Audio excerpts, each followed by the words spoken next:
The drivers for transit agencies to accept open bank cards can be categorized really into two parts. First, there's the economic drivers. They're pretty straightforward. That includes, for example, operational cost savings by transferring functions such as card distribution to a third party.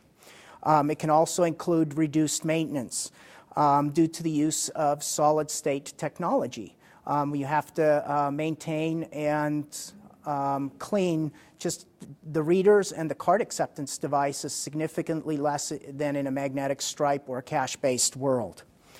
There may also be some revenue increases due to the reduction in fraud. And most transit agencies across the world have experienced this in one form or another. So there are some statistics available that this can be substantiated. Now, the non-revenue side is not so straightforward. This is where the unique characteristics really come into play.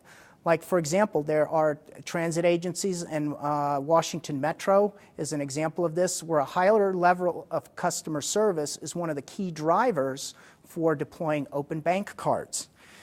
Now, the other thing is we need to recognize is that ridership demographics really drive whether this works well for a transit agency or not. In New York City, you have a lot of high-end commuters, versus Los Angeles, you have a lot of transit-dependent migrant guest workers that really use the transit system a lot.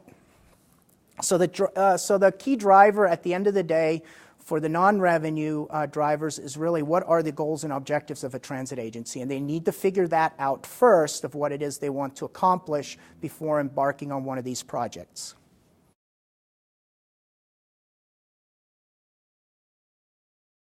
The first driver that made this open bank cards possible in transit is what I would call the deflection in the vector, and that happened when MasterCard PayPass started its pilot with McDonald's, CVS in New York City to really try out the technology. And that was the first sign that the financial services community or the financial services industry embraced contactless technology. And while simultaneously, the other thing that was happening is that all of a sudden the capabilities, the cost of wireless services, and the performance standards of wireless services were increasing, and the costs were substantially decreasing simultaneously. So those two elements together created the environment to make open contactless payments work in transit.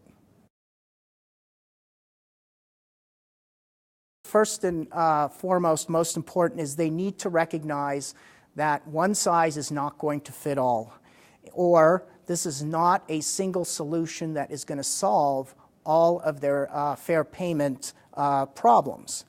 The benefits of moving, for example, the benefits of moving from a magnetic stripe system to an open payment bank card system are going to be substantially greater than if somebody already has a closed-loop contactless payment system deployed, and then they just migrate to an open bank card system.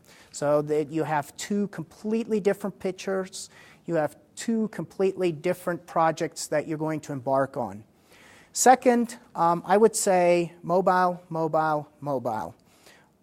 What you do today, meaning in deploying your system or deploying open bank cards, is going to position a transit agency to take advantage of the mobile developments. Now, what we would recommend is that you start slow and simple. Starting slow and simple means you focus on making small incremental changes because it allows you to manage technical risk of deploying such a solution. And in the mobile space today, and we've proven this in a few pilots, is, the first phase is just put the card application into the memory of the phone, and that's it. So basically the phone emulates or simulates or works exactly like a contactless closed loop or open loop contactless card. Then the second phase would be accessing the card data through the keypad and the display on the phone. So what you can do is you could look at, for example, if you have some remaining value, you can look at the remaining value. The third phase is the phase that has the most complexity, and that is changing the card data in the phone memory. As soon as you change card data or change data, there's a lot of security, or the additional security layer that needs to be built into the application is going to drive cost and technical risk.